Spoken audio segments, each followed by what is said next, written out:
My name's Taylor Rowan, and this is Confident Risks. Today, we're going to be talking about risks.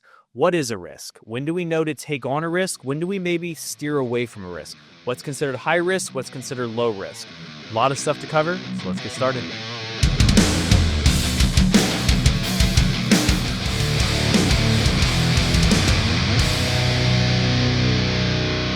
Risks. This has been a tough topic for me to think about, and I don't know why that is, but I mean, we talk about like high level risk versus low level risk. And I think one of the reasons it's been so hard for me to think of good analogies and really think through this process is because we all deal with risks every single day, whether we think so or not.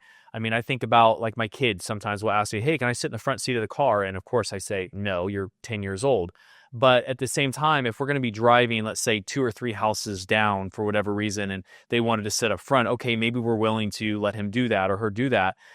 So risks are just one of those things that you really have to take on, and it has to be each their own. Like, what do you have involved? Really reading the room and knowing, okay, what's the risk versus reward? So today I'm going to talk about low level risk, medium level risks, and high risks. So I'm going to break it down into those 3 sections. We're going to talk about each one individually, and then we're going to talk about the investments that we put into each one of those and whether it's a good thing or a bad thing. So the first one we're going to talk about is the low level risk. And I've got a great analogy for this. It's the basketball game horse. We all know the game. You got a group of people, you're looking for a quick game that you can play with everybody that's going to get everybody involved. So you play horse. And the way this game's played, and mind you, yes, I know it changes from region to region. When I was in Florida versus Illinois or Washington State, there always seems to be a little bit different spin on the rules. But for the most part, it's pretty simple. If you have 4 people, the first person takes a shot. If they make the shot, the next person has to make it. If the next person makes it, they don't get a letter. If the person after them misses it, then they get the letter. The first person to spell out horse, of course, loses the game. Here's what you find out very quickly about people.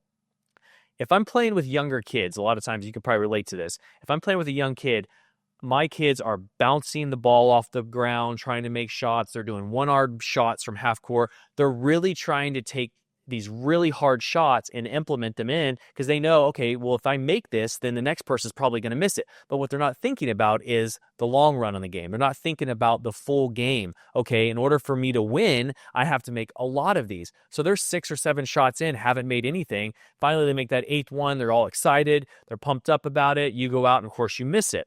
But in the meantime, you've made 5 or 6 different shots and now they've got HORS and they're still back there hucking balls. It really puts a light on the type of person that you're playing with when you play that game. So then they start thinking, maybe I take a higher percentage shot closer, which isn't as fun, but then you have a better chance of making it. So now you have a better chance of winning the game. When I am played with in horse, I am the most boring person to play with. I go for the most basic shots. I'm doing layups. I'm doing short little 6-foot jump shots. I'm doing free throws. Very seldomly do I even go past the 3-point line. Why do I do that? It's because it's a high percentage shot. There's very low risk in me taking that shot. The same thing goes in the business industry. When we first start out in the low risks, we've done our research, we've got the confidence built up. We're now moving into what we're doing. We're going to most likely move into something that's a little bit more low risk. And for me, that was a pretty easy jump because I'm thinking back to where I was working before. And I saw the job that I was working as also a low risk. It wasn't guaranteed that I was going to be there the next week. That's something that really resonated with myself, which was, yes, it may be a risk going to start my own thing, but at the same time, it's also a risk me staying where I'm at and relying on somebody else to keep my job there. So let's take a contractor, for example. Let's say you're starting the new business and you're going to be a bathroom remodel guy. You're going to go in and you're going to remodel bathrooms. That's what I'm going to do. You've done your research. You understand it. You're going to take the risk. You're going to kind of do this on the side. You're going to do a little bit of investing into it. So you take on your first client and you do a bathroom remodel. You learn something during that bathroom remodel. It comes to the point now you've done 5, you've done 6, you've done 10. It is a repetitive process. There is very low risk for you every time you go in and take that bathroom remodel on. Why? Because you've done multiple strip outs of bathtubs or sinks or toilets. You know that process. You know what you're looking for now. You've seen just a little bit of different scenarios every time that you've done this, and it becomes boring. You're sitting here, you're doing the same thing every single day. Boring is good. This can be so hard for new startup companies because I know for myself at least, and I know I've told this story 15 times now, but I'm driving to the coast, I'm driving back, it's boring. I'm in the car every single day by myself. We talked last episode about, those trips by yourself maybe are boring, but you can get other stuff done. It turns into a boring process. And you start thinking to yourself, what can I do now to make this not as boring? So you do something in parallel. The startup is boring. The low-level risk stuff is boring, but it creates a very substantial and solid base for your business. Here's something else boring does. Boring also allows you to create processes. You've done so many bathroom remodels now that you could literally do them in your sleep. That makes it much easier for you now to bring somebody else on. And here in the next couple episodes, I'm going to talk about small business versus large business, but the quick sneak peek in that, for my definition at least, if you're a small business, the business relies on you. If you're not there, the business doesn't happen. A larger level business would be you now have employees. You have people who are now following processes that you've put together. If you were to be gone for a week or two, that business is still functioning. When you're first starting out, doing boring helps you get to that point where you could be gone if you needed to be gone. Creating processes. You can now explain to somebody in your sleep, this is what has to happen when I'm not there. We go in, we assess the bathroom, we have a leak, maybe we strip the tub out first. What are we looking for? Okay, we're looking for this, we're looking for this. If this is here, then we do this cleanup. If we do this cleanup, then we do this application coat process after. Okay, we move to the toilet. You're able to go through the processes with somebody and explain the processes to somebody. It's boring, but it's low-level risk. Hopefully, we all have a pretty good idea now of what a low-level risk is. So now let's move on to what a mid-level risk is. So we talk about low level. It's something that you can basically do in your sleep. It's fully reliant basically on yourself. Mid-level risk. And this is how I assess that. If I have to rely on somebody else at any point in that process, to me, I am taking on a mid-level risk. Let's take that for example. Let's take that same contractor for example. You're going in, you're doing the strip outs of these bathrooms. Well, now you're taking on a project that maybe has a steam shower in it.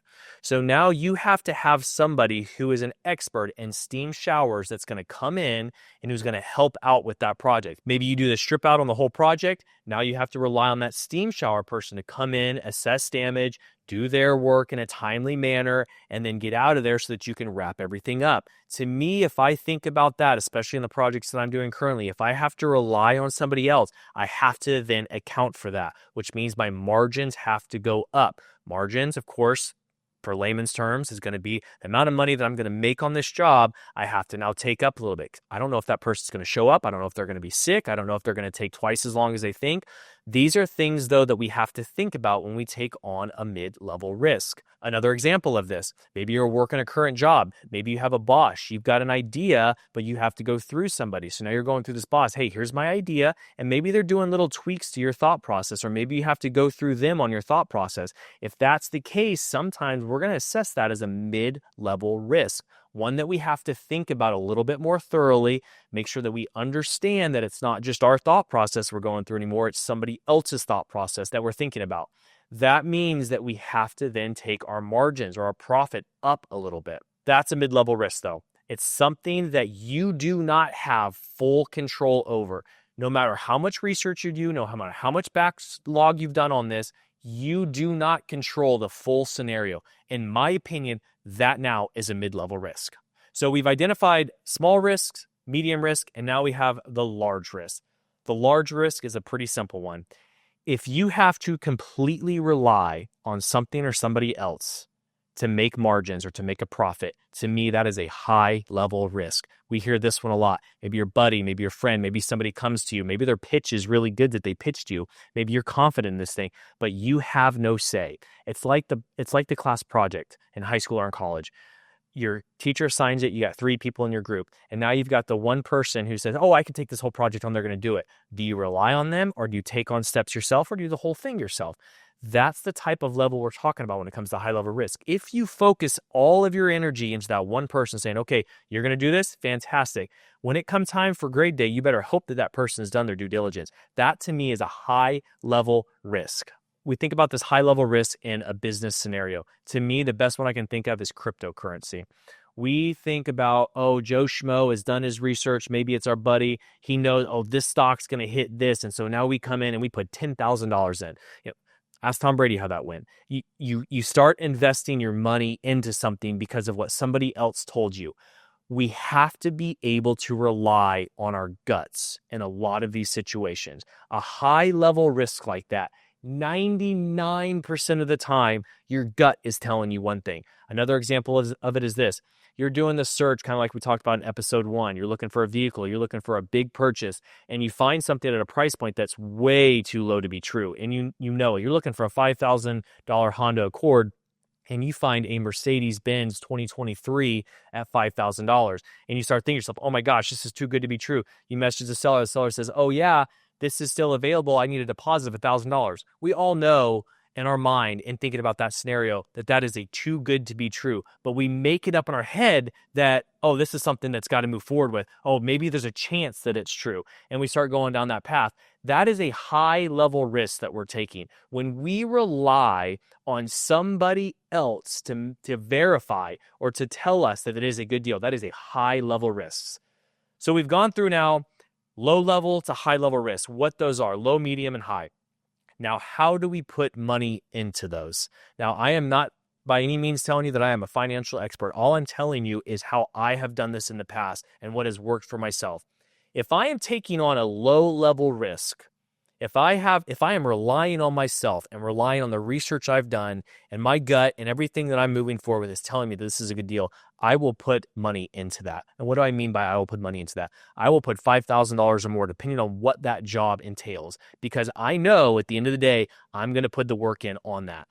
A good analogy for this is I go to the gym and I shoot pretty often on the basketball hoop. And if I had somebody come up to me and said, hey Taylor, I'll bet you $100. So pay me $100. If you make that layup, then I'll give you $110 in return.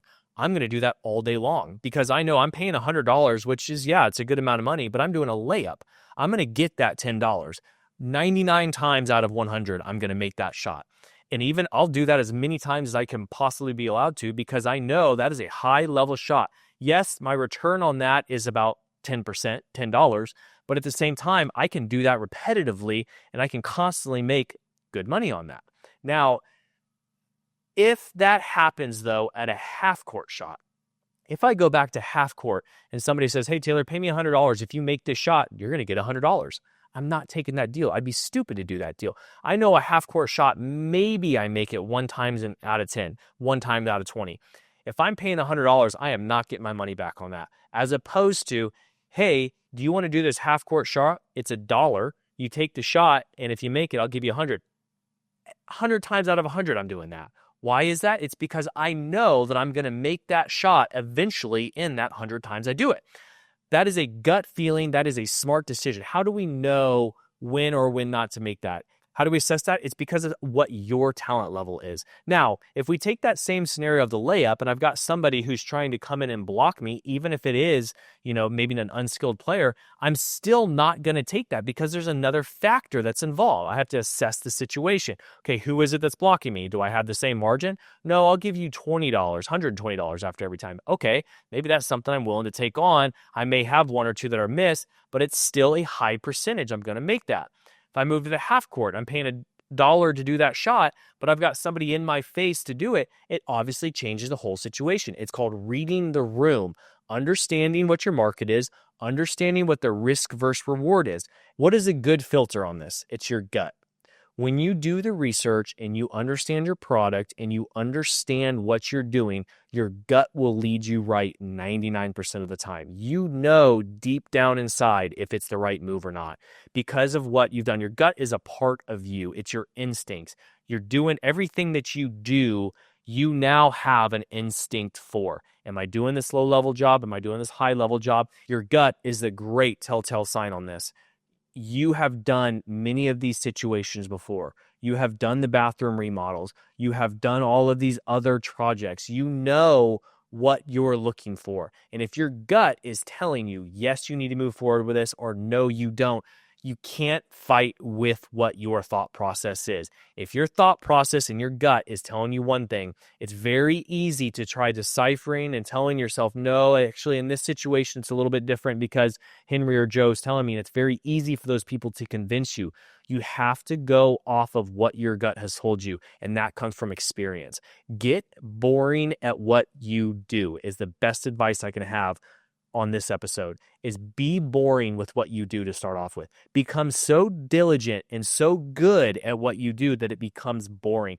This goes for anything. This goes for coaching a team. This goes for a new job that you do.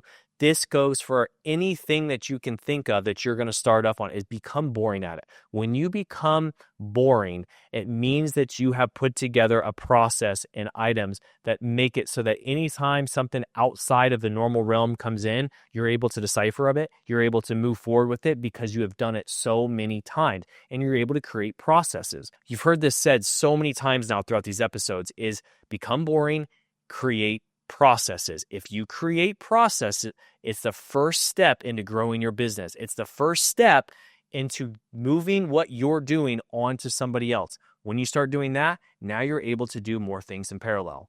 So going back now to low level, mid level, and high level risk and how we invest in them.